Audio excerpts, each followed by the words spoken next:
Well, hello everyone, and welcome. This is the third episode of the Sourcing 7 podcast. We are going forward fast, and in today's episode, it will be all about agency life, recruitment agency life, and we have two amazing community members of the Sourcing 7 community who volunteered their time and their knowledge, of course, to share it with us, Vanessa and Jordan. You are all coming from a mixed and an agency background as well, and we will talk a lot about business development and operations and all that. But before we get into the ropes, let's start with an intro. Vanessa, do you want to go first? Give a quick intro of yourself and your background to the audience. Sure, thanks. Hi everyone, I'm Vanessa Flynn.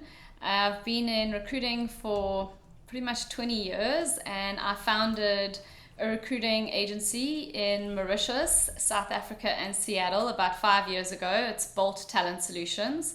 And yeah, I've been in corporate recruiting though pretty much my whole life, and I never thought I would have a recruiting agency.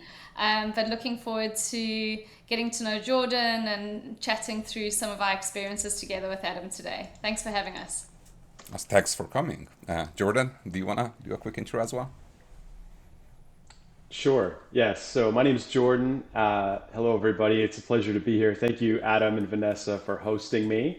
I'm officially a manager of customer experience and development for Talento HCM, and we are a professional executive search firm for corporate functions, and we also do staff augmentation as well. So I have been in the IT space here in the Pacific Northwest for about a decade. It's where I've spent most of my time, and I've been in agency world for about 11 years, so a few years now. Wow, I bet a lot have changed in those times. Both of you have a plethora of experience, and I think all of you went through some stuff. Let's phrase it that way. But be, before we get there, before we get into the present, I would want to learn a little bit about the past. It's rare to see people starting out in recruiting as their like first option of career, like out of college or out of high school. A lot of us just like end up here somehow, right? Phrasing that in a very good way, not with the bad intention of like ending up in a place, but wondering if you would be open to sharing your story of like how did you get into recruiting, like what was your very first recruiting job, and why did you take it? How did you got there? Who wants to go first? I can take that one. So when I finished high school, I had no idea what I wanted to study, if I wanted to go to university or college or not, and it was quite a daunting transition when you're leaving high school. And one of my family members, my uncle, he was a lawyer and he had a really great network, and he was like, you really shouldn't have to figure this all out on your own. Like, go for some industrial psychology testing, some psychometrics, and you'll see what your personality preferences are, what you're really good at, and what you enjoy doing, and maybe that'll give you some more insight into what career paths you should follow. So I went thinking it would be like a 1 hour meeting. It ended up being hours of testing. And I left pretty exhausted, but intrigued of what the outcomes would be. So I had a feedback session 2 weeks later, and I actually learned so much about myself because it kind of forced me to do all these exercises and just focus on me for a few hours. And I really loved the experience and I loved the feedback that I had, and I left that meeting pretty inspired and saying that's actually what I want to do. So I decided to enroll in industrial psychology and occupational psychology, and yeah, I went to college, graduated, and like everyone after graduating, or especially coming from South Africa, so I'm sure you're all wondering what my accent is. I went to school in South Africa. I was born in a little island of Mauritius on the east coast of Africa, and I got the kind of travel bug after graduating college and decided I was going to go to Europe for a 1 year adventure. And I went to Dublin, and Dublin was really kind of heating up at that stage around the tech hub. Ireland was really inviting a lot of American multinationals to set up their shared service centers in Dublin, and I think it was just about being in the right place at the right time. And I got hired into the European Shared Service Centre in Dublin, and we had about 1,200 employees. And my first job was a contact center agent, so a call center after sales customer service agent. And I think I lasted about 6 months in that role, but my view was always just to get into HR. And I was very lucky that I got into an HR team. And my first official job was recruitment administration. And I had the task of printing resumes and filing them in folders, and then handing it over to the recruiters and the different hiring managers around her. So that was the beginning. But if I had to really kind of share my age, my first real job when I look about recruiting was my dad had his own executive recruiting agency. And part of my pocket money allowance was to receive all the faxes that came in to his desk. There was no internet. And we had telephone books, big directories that I had to cut these faxes and put these CVs and resumes in between two telephone directories. And he used to have in-person, face-to-face interviews with all his candidates. He had a Polaroid camera, and another part of my job was to cut out the pictures and then stick them on these resumes. And there was like this gluing machine that I had to put these pictures and pages together in this beautiful binder where he would personally go to his clients and then present his candidates. So I didn't know when I was 14, 15 that this is what I would end up doing and how things would have changed. But that's kind of, I think I was just always destined to be in recruiting. So, yeah. Amazing story. And like, wow, it sounds like you were like actually like destined to be on the path. Like even if you would wanted to do something different, like no Yeah. way. Yeah. It looks like that it runs in your family blood, right? Exactly. Amazing. Thank you for sharing. And what about you, Jordan? Were you also destined to be a recruiter, or you found your recruiting career sometime later and started calling it a home? Great question, Adam. I was not destined to be a recruiter.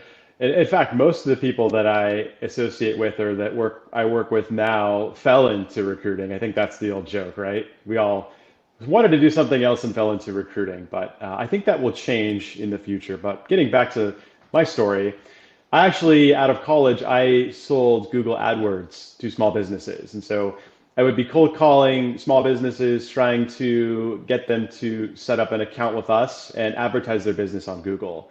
And this was back in the day when Google was, really trying to get businesses on their platform to advertise. And so it's kind of an arms race for companies to be first on Google, so to speak. And so it wasn't a great first job. I learned a lot about sales, but I also learned a lot about what I didn't want to do.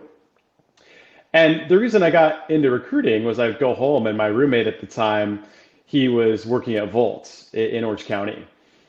And we would share stories of our first, big boy job out of college, so to speak.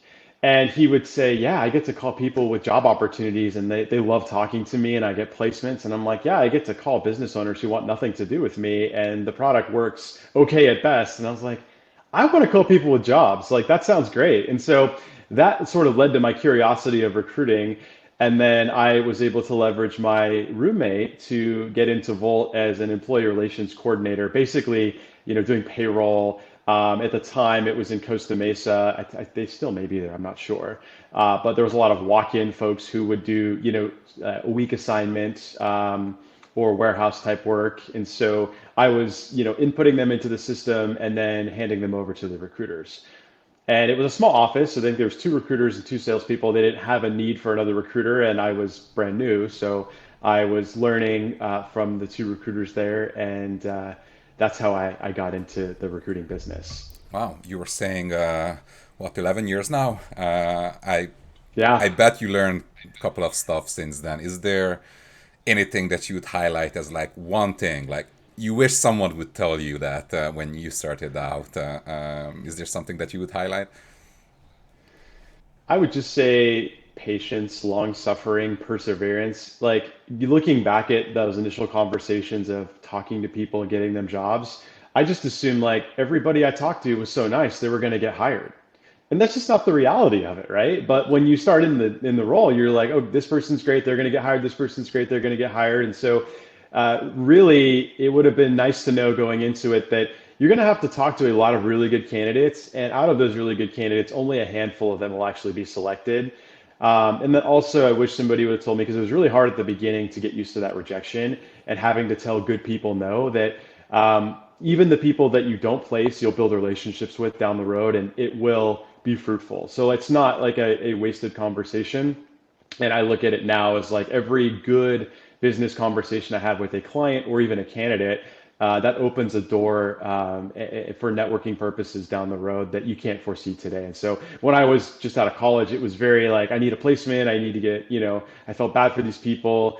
And so having that long-term perspective would have been helpful in at least controlling my, ups and downs, so to speak, Yeah, of the yeah. You recruiting just like business. refresh my memory around how transactional I was when I first started my recruiting career.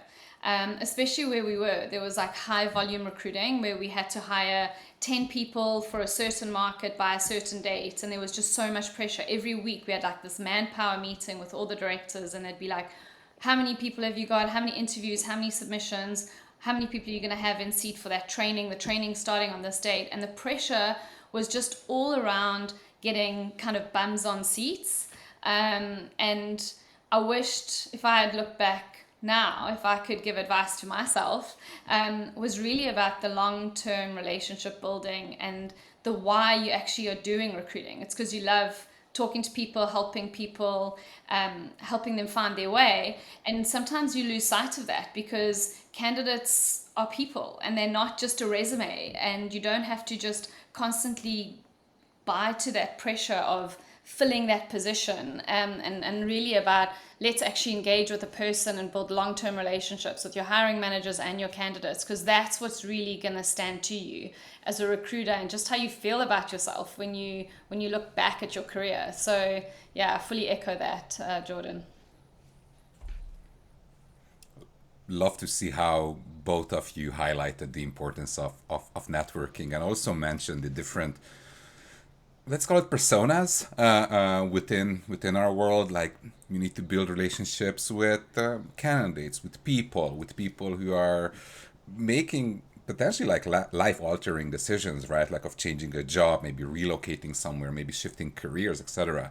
But at the same time, you need to manage a relationship with like hiring managers who want to hire those people. And I think there is like a third persona over here that we need to talk about, and that's the buyer's persona, the person who is buying your services. In some cases, it could be the hiring manager itself, but in a lot of times it's someone else in the company, and that's how we kind of like land into the world of business development within recruiting. In your experience, and maybe Jordan, we can start with you as well. You might not have been destined to get into recruiting, but hey, your first job was also a sales type of job, right? Like, and here we are again. So in your experience, if we think about business development within the recruiting space, excuse me. So when we talk about business development in the recruiting space, like what are the most effective strategies that individuals and or bigger agencies can use? Are there any like top three that you would want to highlight to the audience? That's a great question, Adam. And I'm going to stray away from saying there's a best strategy for everybody. I think each salesperson has their own unique style, and they need to figure out what that. I think omni-channel is the best. Let's just put that out there, right? So I don't think there's one method that you should use at the expense of others. I think omni-channel, especially in today's day and age, where a lot of buyers are working from home, you can no longer just call into their office anymore, which used to be a very effective strategy, especially outside of IT. But now it's like you have to figure out what their mobile phone numbers are. The data has to be good in order to connect with them. And so and then the importance of building a brand on LinkedIn, right? Having that be producing content that your audience would want to see or that they find valuable. And then, there's a lot of AI automation tools, sequencing tools that we all use. And so, making sure that your copy is good. So if I had to pick three, me personally, I like the phones. I can tend to build rapport pretty quickly with strangers over the phone, and it's a numbers game, right? So I'm still going to get hung up on majority of the time, or told to pound sand majority of the time. But I'm able to respectfully cold call people, and I think it's because I've been doing it for years, and also now as somebody who gets a lot of cold calls for various reasons in my personal life, I can understand how to approach people better than when I was first starting, right? And so it takes a lot of practice. It takes a lot of grit, I should say, because nobody likes getting rejected that much, especially live and in person. But if I had to pick one means of generating new business or opening new doors, it would be the phone. And then outside of that, it would be now at this point in my career, it would be networking and the relationships I've built. So a lot of the success that I've had recently has been with people who've worked with me before. And those, contract negotiations and or intake calls or business discussions tend to go a lot faster because there's trust that has already been established. And so those transactions, or those interactions, I should say, move a lot quicker than just cold outreaching to somebody because they don't know you. Maybe it sounds great, but they're busy, and you're not quite somebody that they trust just yet. You got to earn that trust down the road. But I would say phone calls. Leveraging your network of people you've worked with before, and then sending a good copy or good email or good message to somebody who is actively looking to hire is very powerful. So those are the three avenues that I would go to immediately if I was building a book of business from scratch, or if I was going to mushroom an account, let's say. Awesome. Just to clarify, when you say omni-channel, do you mean multiple channels to approach the leads? Like, let's say, when you're reaching out to someone, you put them in a sequencing and like email, phone, LinkedIn message, Twitter DM or X DM or whatever we need to reference Twitter X these days. Like, do you mean that that's a multiple channel approach, or by omni-channel it's more of like your communication platforms of posting online and calling people and all that? Like, is it omni-channel on your end or on the receiving end? Yes. Both. The Okay. answer to that is yes. All of that, right? Because now there's a big premium on eyeballs to your content, right? And so I think building a personal brand, doing stuff like this, and sharing ideas and being collaborative is valuable. And so I think you need to I don't know what the stat is. It used to be where it would take Yeah. 5 to 7 touches, whether that's a phone call, an email, or some sort of drop off, dropping a note or something like that before they would buy. And most salespeople give up after 2 or 3 times, right? So now with the rise of AI, and I know we'll talk about this later, but it's they're just being bombarded. There's a lot of noise out there, and so you really have to establish credibility. And I think a good way to do that now is to have a good following on LinkedIn, or post valuable content, or go to meetups. I mean, that's how I ended up here. Was we had a great conversation at the S7 meetup at Expedia in downtown Seattle a few weeks ago, and that was my first time I'd ever shown up to one of the events, and I had a great time, and we made a connection, and here we are. So stuff like that I see as being the future. Building a brand I see as being the future. It doesn't have to be, when I think of building brands, I think of like, the mega stars, right? It doesn't have to be that way, but in your little ecosystem, in the people who you connect with, in your relationships, like what value are you demonstrating? What value are you giving to your network? Because it can't just be about, hey, you have a rec, give it to me. It has to be about demonstrating that value, demonstrating that it's going to be a partnership and not a transaction. And that's where I think a lot of agencies make a mistake is that, to Vanessa's point, they treat it like a transaction. And there is a speed component to this game that has to be addressed, but you have to have the relationship Yeah. first. I mean, that's just how it has to be. Thank you for sharing. Vanessa, any success stories or like tricks and tips related to growing your agency Yeah. that you would be willing and Yeah. open to share? I think that's my biggest development area is having come from corporate recruiting where I was an in-house talent acquisition leader. I was on the receiving end of sales and business development calls, emails, and just my inbox was flooded from different agencies selling their product. And I think my biggest takeaway was don't sell a product. You need to be able to really show value of how your expertise and that you truly are an expert in your field and that you're going to help them transform their business unit, their business, their biggest challenges that they're facing right now, and really trying to understand and have clarity from people that you're engaging with of what their largest headaches are, what keeps them up at night, and trust in your expertise that you do have, that you're going to be giving value first and helping them before you actually even talk about what you do, your terms, and how you're going to be able to make money off that transaction. So that's been my biggest learning. I think omni channels for me, it's just ever moving so fast. So as an agency owner, it's keeping up with what your competitors are doing, always being obsessed with technology, because that is the game, and sales is a numbers game. So unfortunately, as much as I hate in-mails and doing automated email campaigns, I think gone are the day where you can only just leverage your network or your relationships that you have. You've got to go in at all different angles, but ultimately where I think the largest potential is where you've built your relationships and how you can really show your value of how you're going to help them before you just send over terms and get into the commercials. The Yeah. nitty gritty stuff. How do you maintain that? Like, how do you, from an operational standpoint, like how do you maintain that grit, and how do you build a system or framework to keep that running on a day to day?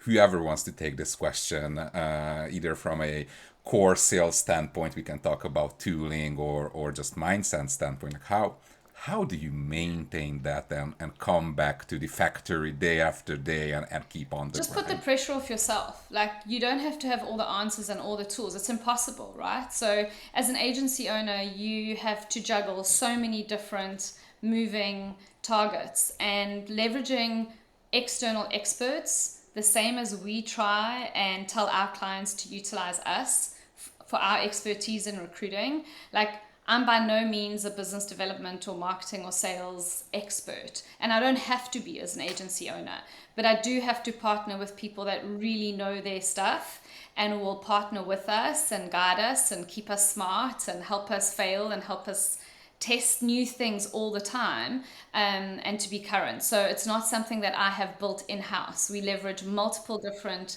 experts in that field to help me, because my background is not sales and business development. It's HR and recruiting and talent acquisition. Nice. It's good to hear. It's good to hear that you don't need to be an expert in everything, and there are other people out there that are willing to partner with you. What about you, Jordan? From a sales operations standpoint, like is there anything that you could share as like best practices, or maybe even tools, tool type of tools to use, or ways to approach the day-to-day challenge of running business development for recruiting? That's a great question. And, I think we have to start at the foundation, right? So when you're trying to understand the methodology for something like sales, which is, inherently very challenging and filled with rejection, and most people don't want to hear no, right? So it's just not a fit for most people right off the bat. So I personally think I'm a forever optimist. So I wake up every day and, like, no matter how many no's I had the day before, I'm gonna get that yes, or I'm gonna get that good connection. Excuse me. And so you have to be, optimistic. Otherwise, you just won't last, right? I've been doing this a decade now, and so sometimes I can't even believe I've been doing it that long. It doesn't seem like it's been that long, and it's because I'm having fun doing it. And also, you have to be curious, right? So, good business development is really understanding. It's understanding pain points, it's understanding the business. And so, I am very interested. My dad is a technologist. He worked for IBM for many years and small software companies before then. I am not. I was a communications major in college, right? So I don't have a computer science background, but I'm very interested in how technology interfaces with the business. And so the curiosity when I get on with a software engineering manager who's got a team of 150 people and a group in India that he's managing, it's very interesting to me to understand how that team interacts with the business to drive that business forward, and then how I can potentially fit in there by providing a resource to help them hit their deliverable. So like you have to want to get up and be okay with rejection. You have to be thinking like I'm going to get to that. Yes, I'm going to find somebody who needs a service. I'm going to find somebody who's going to connect well with me and we're going to move forward, right? So you have to have that first or you just won't get up and do it because it is a grind. Um, the other part of that, the operations piece of it, the actual blocking and tackling, I call it. It's for me, I'm not naturally organized, so I time block my calendar. Every, you could watch a lot of thought leaders on getting stuff done. It basically is how you want to bottom line it. And it's just managing your time. We all have the same amount of time in the day. And so, what are you doing with that time to move the business forward or to build more connections or to get your message out? And so, for me, I try to time block prospecting first thing in the morning if I can so that I get the hardest thing done first. And then maybe I save a connection call or a networking call or, a happy hour with somebody that I know later so that I get the hard stuff done, but I do get it done first thing and it happens. And then after that, I can move on to things that are a little bit less challenging. And I use tools like Outlook to time block my day. And I use HubSpot. I really like HubSpot a lot. It's a CRM, customer relationship management, and it's got a lot of cool functionalities. It tells you who to call, when to call, and it has a lot of different ways to look at how many emails have I sent, how many connections, who's looking at these emails, and so you can kind of understand what's working and what's not, and then adjust on the fly. So those are just a few things that I use to kind of keep the Yeah, machine and you going, so touched to on such speak. an interesting thing there around HubSpot and CRM. So that's been a massive learning journey for us. And what gets measured gets done, right? So when you look at a CRM tool and you can see how many Hmm. sales calls have happened in a day within your team, at what stage of the sales journey are your clients actually, your prospective clients, going through, and what's the conversion ratio, where are things dropping off, where are things bottlenecking, and you really need to utilize data with all this technology that everyone's playing around with. If you can't pull data from it and then strategically look at it and say, okay, where's my ROI, who are our avatar clients, who are my top sales performing agents that are actually closing deals. If you're not doing that, then you're just aimlessly waking up every day and praying that you're going to land that next big deal, right? So that's where technology and recruiting really meets and hits the road, and that's where I think a lot of the conversation goes around continuous development and that curiosity of being in the know of what's happening in tech, because it's so important at every single stage of our recruiting process. So from client acquisition right through to looking at your 90-day turnover stat of your quality of hire, technology is at the heart of what recruiting is. It's no longer like what my dad started, where he had this folder and he had to remember all these candidates and like his business was him, right? Whereas now, as agency owners, we have the privilege of, yes, having and building great teams, but it doesn't end and start with who you have in your organization. It all comes down to your processes and systems that you build. And really, really happy that you brought up processes and system, and Jordan, that you mentioned the importance of time. Like you gotta allocate time to stuff to get it done. And Vanessa, you were saying that if not measured, it won't happen. So I'm thinking about that intersection, and I'm looking mostly at you for this question, Vanessa. As an agency owner, what are the triggers that you should look out to for when thinking about technology and implementing new technology? Like, all the things can be done in an Excel spreadsheet, right? Like, what are the tipping points when your tech stack as an agency should evolve? Like introducing an ATS, introducing a CRM system, maybe a sequencing system, etc. What pain points or triggers are out there that people should look out for if they're running a one person or a small to medium Yeah. sized agency? I had the project of implementing a global applicant tracking system in the Hertz Corporation across the entire global organization. Um, and I had to go through an RFP process, and I was very junior in my career, and I had really a great partner in the PMO office who helped me understand, when you do an RFP, what that scorecard needs to look like, what are the things that you need to do in preparation for an RFP. So, there's so many shiny, nice objects out there, and every salesperson that has an ATS or a CRM is going to tell you why their system is better than the competitors. But if you walk into those calls and you haven't mapped out properly what is the process that works for your organization, what is your vision for how you want to do recruiting, if you walk into those conversations, you're just going to walk out overwhelmed, confused, and I don't know, it's just really, really intimidating when you go through RFP processes and you're looking at investing, which is going to be a long-term relationship with the technology provider that's going to differentiate you in the market. And my biggest learning from that was preparation when you're looking at a tech stack. Really identify what the process is and what you want to offer to the market and what your clients are frustrated with when they're dealing with other agencies or they're dealing with their own in-house recruiting teams. And flexibility. So the best successes that I've had with implementing technologies is when I found a tech vendor that's not going to be like a plug and play, like this is our system, this is our process, and you're going to be just a ticket number at the end of a call. But when you find a technology provider that I think is still up and coming, hungry to evolve and really wanting your business and willing to be flexible and work with you in devising a workflow and a process within their technology that's going to work for you as the customer, that's been my biggest successes. So the two big ATSs that I've had the privilege of implementing, for me, one was iCIMS. When they first started out, we were looking at a lot of different big enterprise solutions, but we actually decided to go with a small iCIMS team that were just starting out, and they were just so eager and ambitious to build and develop what we needed as an organization. And then the one that we're currently using in our agency is JobAdder.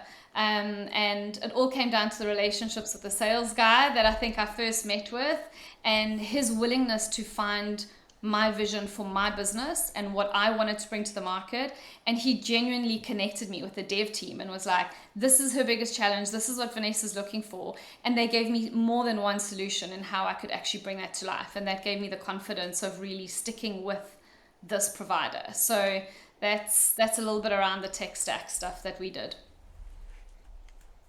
Awesome. And iCIMS, Job Editor, if you guys are listening, you want to sponsor, we are open for it. So if we call them out. And also one last thing that I want to put out there is just to make sure that everyone in our audience knows what we're talking about. When you say RFP, you mean request for Correct. proposal, right? Correct.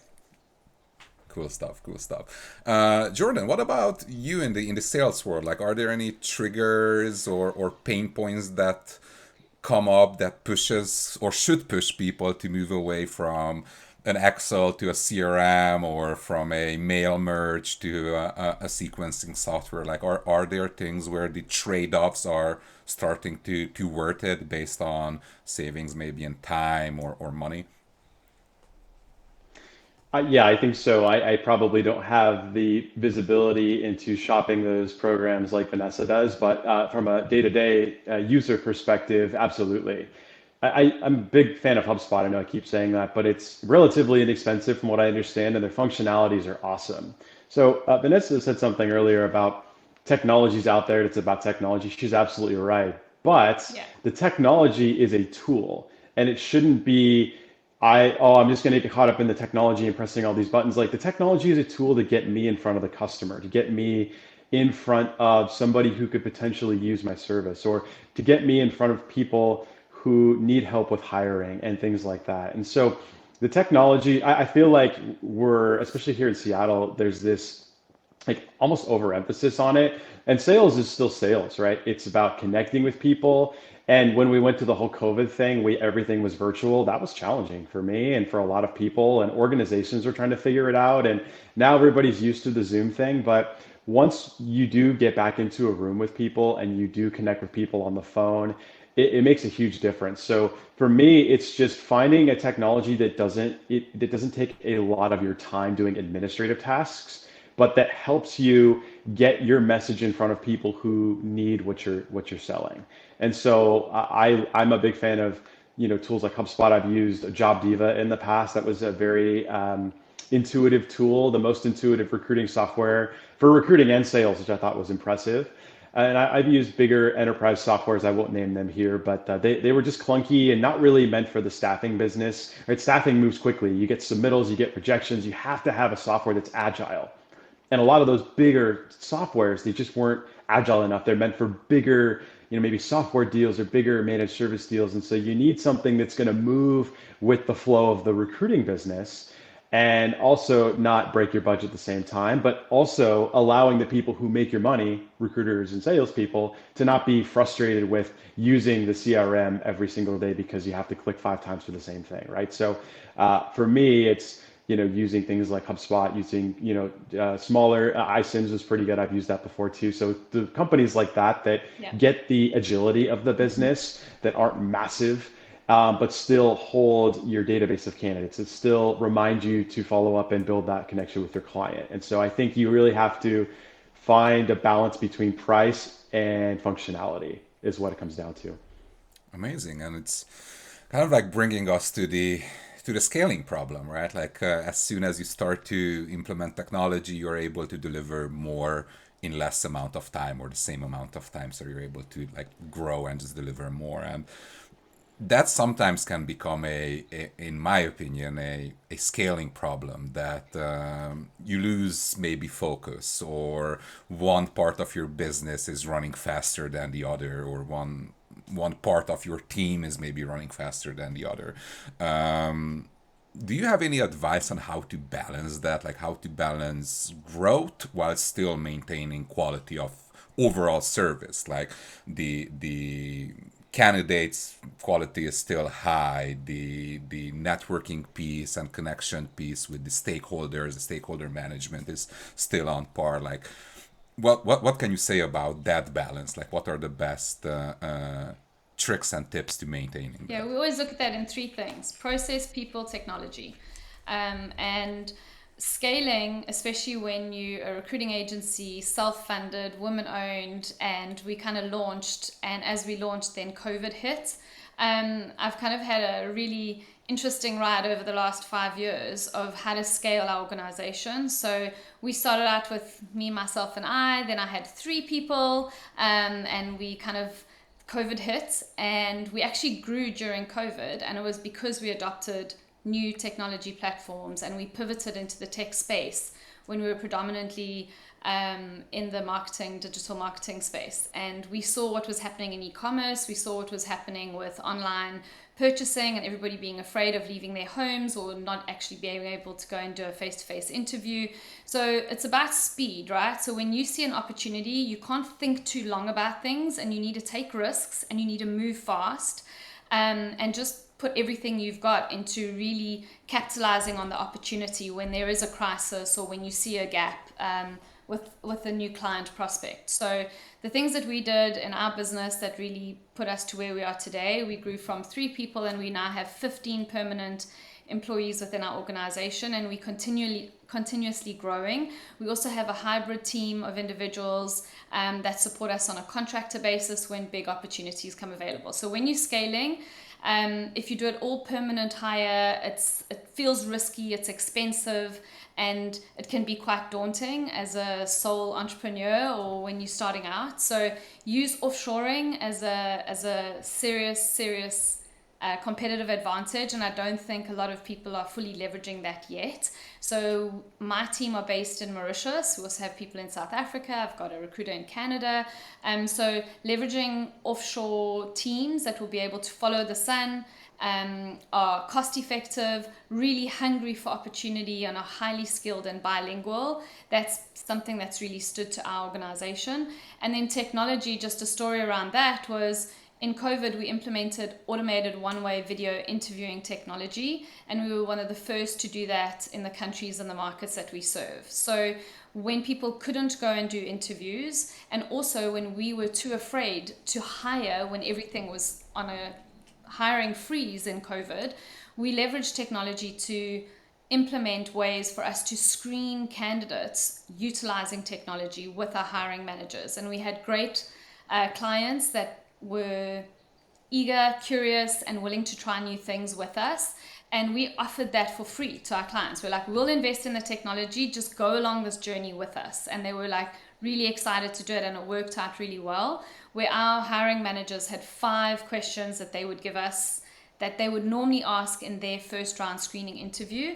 We automated that process utilizing technology that integrated into our applicant tracking system. And our speed to hire, quality to hire, and just client satisfaction went through the roof, which really put us on the map. And that was us during a crisis where everybody else was kind of on a hiring freeze and kind of letting their recruiters go. So there was that. And then around people and process, my background was in Lean Six Sigma, and Lean Six Sigma is normally seen with like the Toyota Way and manufacturing organizations, and very rare do you actually take that into a people part of the business or a service oriented business. But I was very lucky at Hertz with the PMO office to implement Lean Six Sigma within recruiting, and that's when we realized scaling. In order for you to scale, if you have a lot of waste in your process and duplication, you can have the best intentions to scale, but it's actually just going to be way too costly, and customer satisfaction is just going to drop because there's too many bottlenecks within your process. So before you scale and you look at how many resources you need to build your team or deliver a service to your client, make sure that you just scrutinize your process, automate as much as you possibly can, and keep refreshing it, and use the people within your organization who are actually the experts of the process, not the leadership team, because we don't recruit anymore. Really engage with your team and listen to their pain points about what they hate about your system and where they get frustrated with the hiring managers and the feedback loops and how that feedback loop happens, and get them to innovate constantly and continuously around improving your process, because that's how you're going to be able to effectively scale. I hear innovation, innovation, innovation, like transparency And and empower your innovation. team. And of Yeah, course, empower your people. They are the experts of the process. Don't just go from like a top-down approach. wow. Jordan, anything to add to that? A lot of times, and here's the reason I'm asking this. A lot of times I saw a disconnect within some bigger agencies between the sales and business development part of the organization and the delivery organization. Like, is there such thing as too good sales that the delivery group cannot pick up? That's a great question. I think just given the nature of both roles, there's always going to be a little bit of healthy tension, I think, and that's a good thing, right? So recruiters always want salespeople to qualify better, and salespeople always want recruiters to have more candidates. And I think this is an urgency business, and so like a little bit of that is good, right? And talking about scaling, I think most salespeople would say, well, I always want more, more, more. But for me, I don't ever want to tell a client, especially a client I have a relationship with, that I can deliver when I can't. And I think a lot of agencies, newer folks anyway, have happy ears. And so if they hear of a lot of opportunities, or if a manager says something, or a decision maker or a business says they need something that we know we don't really focus on, it's best to be transparent with them and say, Mr. Manager or Mr. Decision Maker, we really don't focus on this space. So, probably I can give you a few resources of companies who do. Call me when you have this type of issue or when you have these types of positions. And so scaling in areas that you have a core competency in, and as a salesperson, you need to know what your recruiters can deliver on. Because at the end of the day, I can sell a lot, but if we don't fill that role with a good candidate, it doesn't matter. The client's unhappy, nobody bills anything, and you waste the candidate's time too because they're not qualified and they don't get the job. So I think that the best way to do that is to really position yourself in areas that you do well, and to communicate to hiring managers what those are and how you can help. And that starts by listening to the problem at the beginning on the outset and understanding if you can help. And one of the most powerful things as a salesperson is to just be like, we aren't actually the best resource for you right now in this particular area, but when it comes to this part of the process or this part of the organization or this kind of hiring engagement, we're your company. Give me a call at this point. And managers respect that. And then when they do have those opportunities, you're the first person they think of because they trust that you can deliver because you didn't just say yes to everything on the front end. And it reduces a lot of chaos on the back end too, because your recruiters get frustrated by filling stuff that isn't normally what they're used to filling. And then when you do bring stuff in, it's a lot of stuff that's really good, profitable business that makes sense for everybody. So you have to really understand what you can deliver and communicate that effectively. It's all about the mindset. That's what I hear. Understanding and having the mindset of being open and honest and not we can do anything type of pushiness, right? There might be a place for that as well. I think a lot of times the odd, quote unquote, odd clients or odd jobs open some interesting doors and force a pivot for the delivery group. But yeah, honesty and transparency. But talking about mindset, I hear words related to that over and over and over again. Some of you mentioned grit early on and being able to face rejection and all that. How important was your mindset in your whole journey in the recruitment world, and did it shift somewhere in the middle?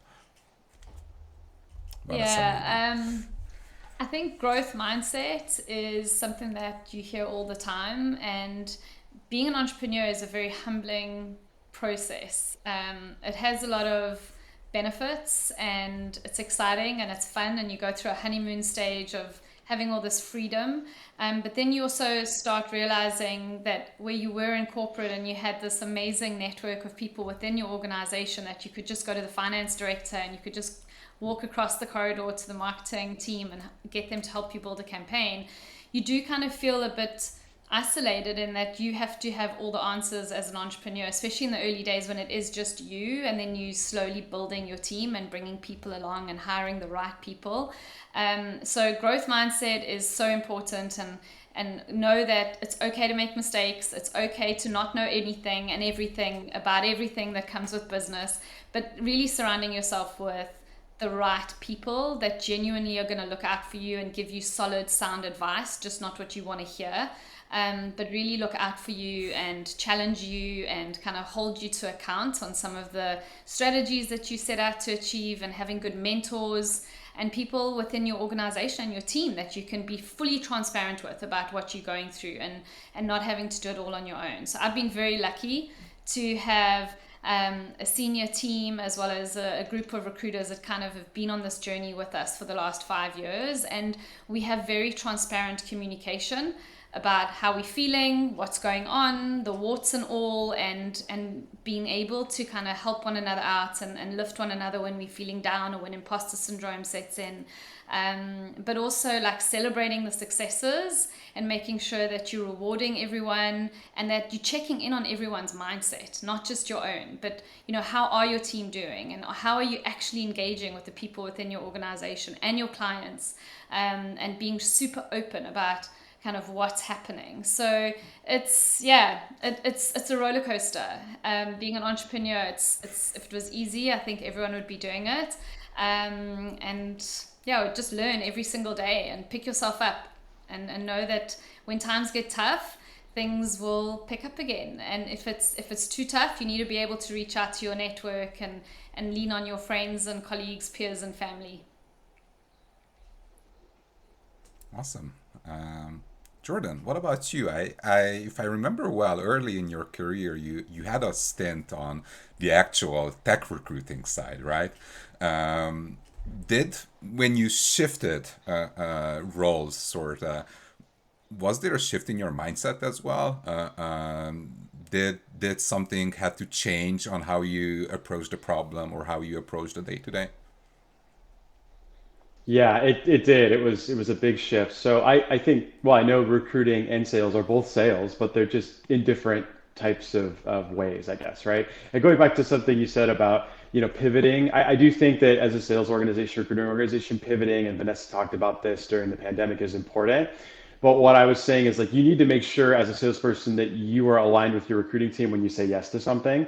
And so it's just making sure you understand your capabilities when you're going to your prospects, and that when you do take something that's outside of your wheelhouse, that you're aligned with your team so that there isn't that, oh my gosh, why did Jordan bring it back these recs? This isn't what we focus on. But if there is a shift in the market, or if there is a shift in how the world does business, right? What we had in COVID during COVID-19, then adaptability and shifting is important. And so the same sort of shift is important with recruiting and sales, right? So with recruiting, I'm recruiting on what a salesperson brought to me, and very rarely did I get to interact with the client. And one of the most exciting things, besides talking with excellent candidates, was talking to the customer.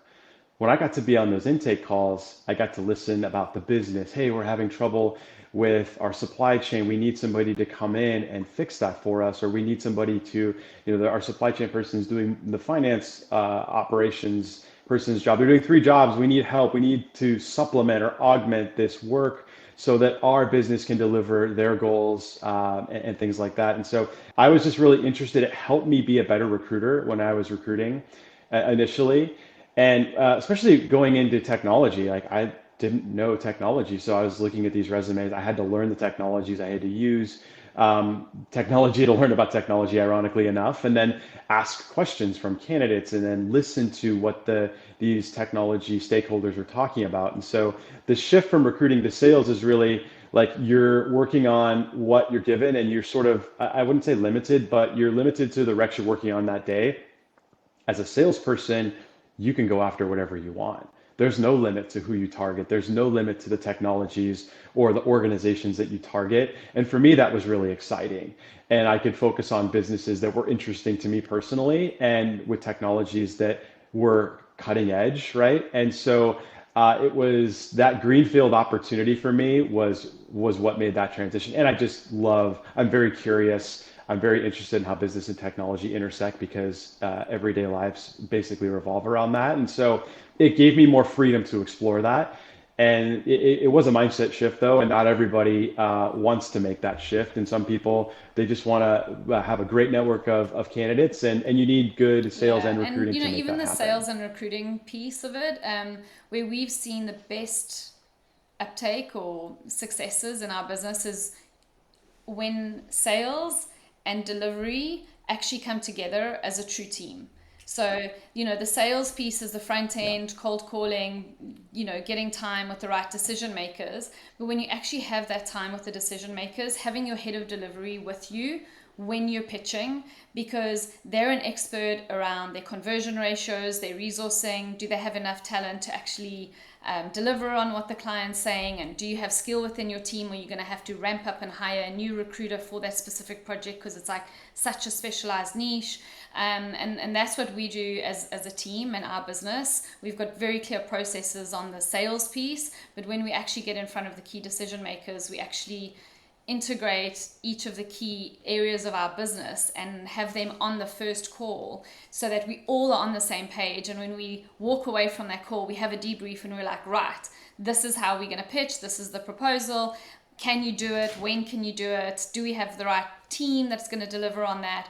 And then when we're actually handing over that contract to the recruiters, they're actually excited because they've been part of the journey with the sales team. Amazing. It's good to hear that things don't need to Yeah. happen in silos, and actually opening doors up helps everything. We're getting to the end of it here, so I want to shift the conversation a little bit to the future, right? Like there is I think especially in the past year now, since ChatGPT became a word that you use every day almost, from like not even hearing about it. Um, what do you think about that? Like, do you look at AI in general and the advancements? Like, is that a risk? Like, is AI coming to take our jobs as well, or is it an opportunity? Like, where do you see yourself and this whole agency recruiting domain in the next like 5 years or like 5 years from now? Yeah, I think AI, when it first came out, I love tech, right? So I'm always like this eternal optimist and I get excited and it's like a new shiny object and toy that you get to play with. So I just naively walked in all excited about what AI was going to bring to our business around productivity, efficiency, and knowledge. So as an owner, I don't have to, you know, just rely on contacting somebody else or hiring someone within my organization. I just thought, wow, I'm just going to like ask AI and it's going to give me all this amazing information for free. I'm just going to like be able to use this tool. I couldn't wait, right? And then very, very quickly, you actually start to get a bit sober around what it actually means. And there's so many ethical risks and complications that can come from AI. And I think a lot of work needs to be done around the ethical piece of, especially in recruiting. We're dealing with people's lives, we're dealing with people's data, and we're making them promises, or we're hiring people into new organizations. And with the tool of what AI can do, I think there are dangers that we need to be very aware of, and how people are leveraging AI to build their resumes and building a picture of who they really are, and how we actually need to validate that. So I think the big pressure on us as recruiters is to now critically think and critically analyze all the information that we're getting from candidates about what their background is, what their resumes look like, even potential partnerships and outsourced collaborations. You get these emails all the time. So I think the risk for cybersecurity, the risk on ethical issues, we just need to be just a little bit more slowly paced into just saying, great, like AI is going to be amazing. I think there's definitely going to be efficiencies, especially in our agency, of automating a whole lot of tasks that nobody likes to do, especially recruiters. But it's now, how do we gain back that time? So the time that we get back because we've automated and we become more efficient, how are we really going to use that time to be better at what we do and connecting people with opportunities? And I don't think you'll ever replace the human connection of what we do when you're dealing with someone who's just been laid off, when you're dealing with someone who's just got a job. I don't think AI is ever going to be able to replace that human emotion and that feeling that you get when you really part of changing someone's life or giving them a better future. So, yeah. I love it that you brought up the risks and the slow down piece.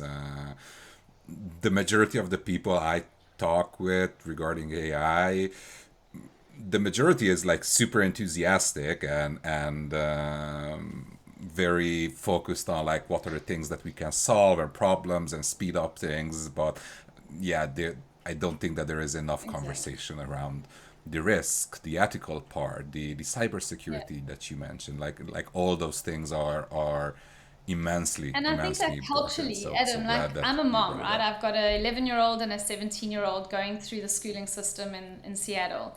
And I saw AI through their eyes, okay? So where they have to do a thesis, or they have to do a test, or they have to do a speech, their excitement in this household around ChatGPT and how it was going to speed up their homework time, that was scary to actually witness, because it's like, what is the generation that is going to come out of AI? Okay, so it's, how do you teach critical thinking? How do you teach kids to not just believe things at face value, but still to take the time to do the research and actually own their opinions and own their own work and own their own thoughts about how they present their understanding to the world? So I think there's a big pressure now in the education system of what kind of generation is going to be coming out of the schooling when you now have AI as a tool. So they are going to be using AI.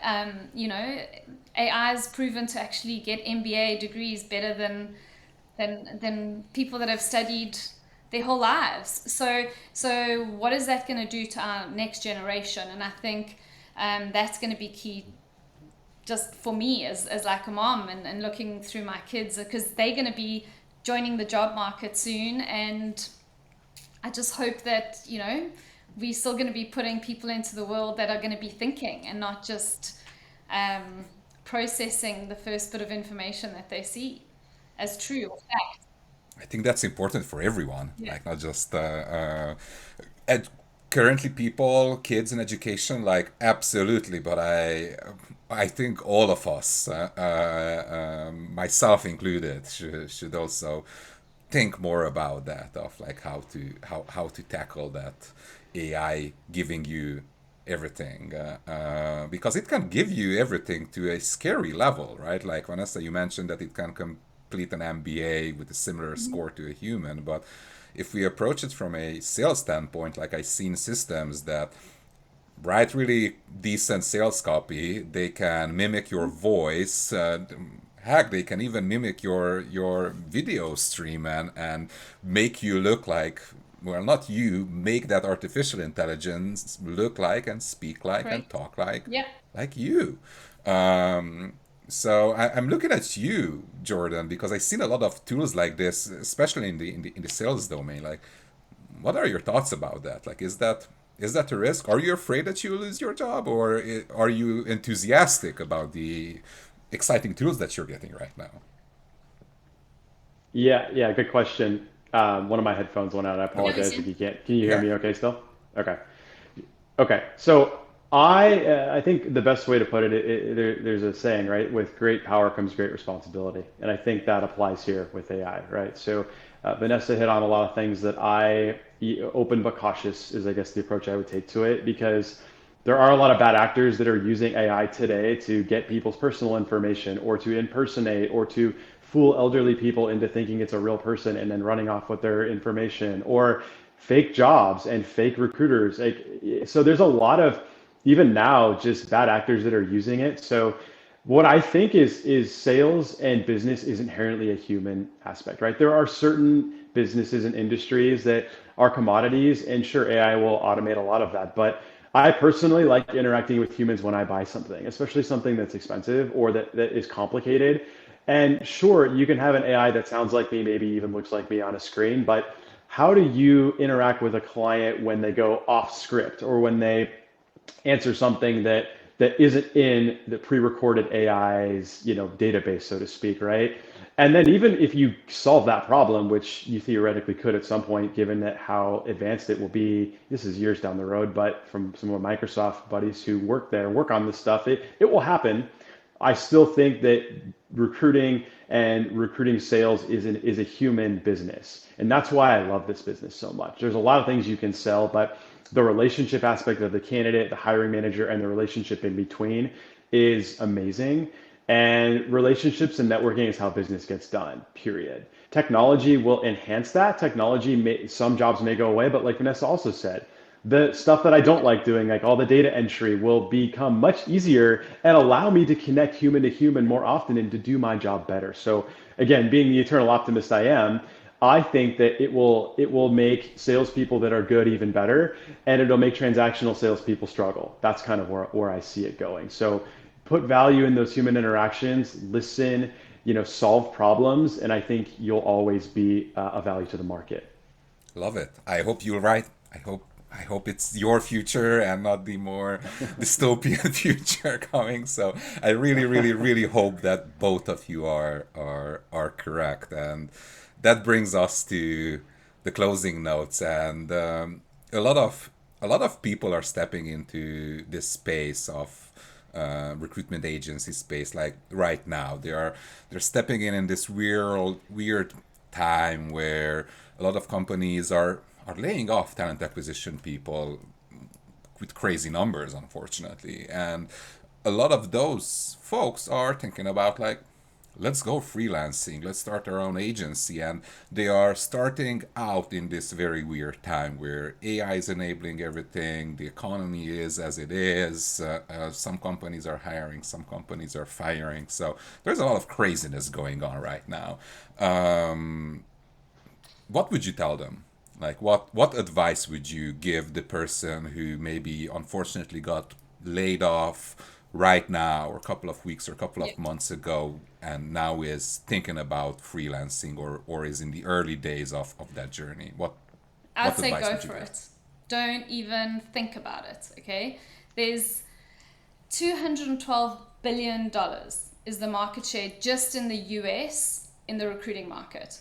And there's only 27,000 recruiting agencies in the US. Okay?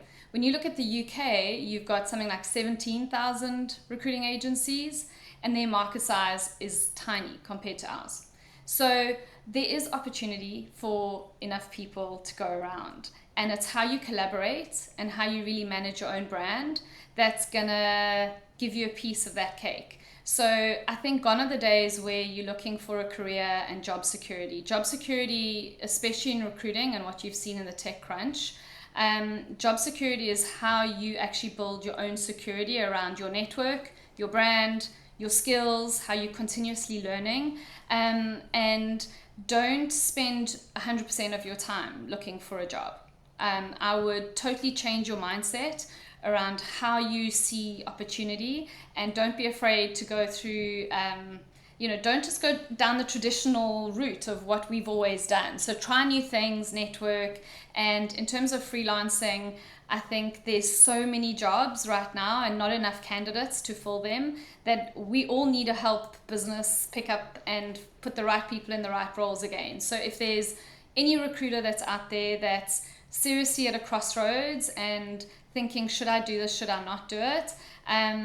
Ping me. I do it all the time. I speak to recruiters and I give them warts and all stories of how I started out. I never imagined that I'd have a team like I have, globally recruiting for some of the key senior roles and tech roles in the world. And it's been such an amazing journey. So it's not for everybody, but if you don't try it, you don't know if you're actually going to be able to make it. And instead of sitting at home and just posting resumes out to people, really test your network, put yourself forward, and research and go for it.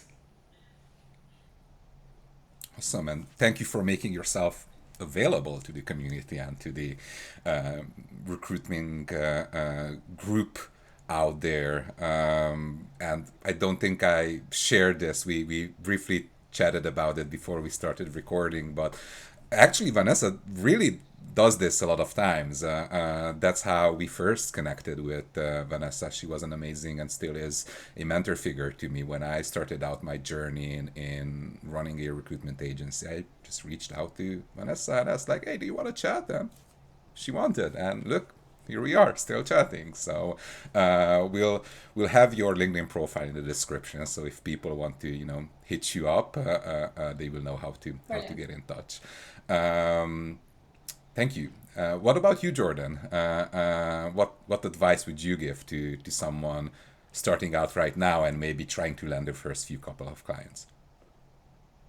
Yeah, I would say, just work on mastery of your craft, right? So for me, it's just getting better at my craft, getting better at what I'm taking to my customer, getting better at listening. And so if you're just starting out, get around people who are awesome. Get around people who are doing what you want to do and add value to those people. And I kind of hate to say that because you hear it on every podcast, but it's so true. And like, start building that network now because I have a very good network now that I leverage for many different reasons. And if there's anything I can do to help, I'm always open as well. Like Vanessa said, to have a call, or if I can make a call, or if I have a connection somewhere to help somebody else, because I have been extended that kindness from other people when I was early on in my career. But you have to seek it out, right? People who are good at their craft, they're busy, and so you have to find those people, learn from them, and then do the work, right? So it's one thing to listen to people on a podcast, it's everywhere now, or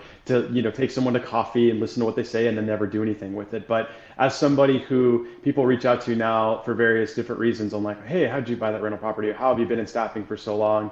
It's I give them advice and then they never do anything with it. And so like when you have that opportunity to connect with people who are where you want to be, you take their advice and do something with it. Or better yet, add value to their business. If they're a recruiter, find them a candidate on that hard to fill position, like solve a problem for them.